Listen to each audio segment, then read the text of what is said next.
Bayan, kailan pa kaya tayo kikilos? Ang dami nang aarestuhin. May balita si Bongo. Marami pa. Saka si papayag ba kayo na si Senador Marcoleta aarestuhin sa kasong plunder na sabi niya wala naman silang kinuhang pirang galing sa bayan.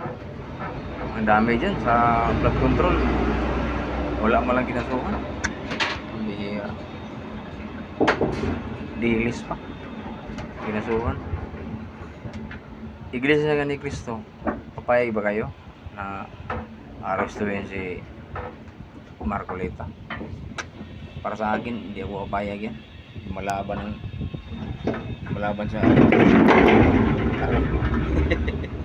nagkarga kasi sa taas. Marcoleta lumalaban sa katiwalian tapos kakasuhan. Sos Maria.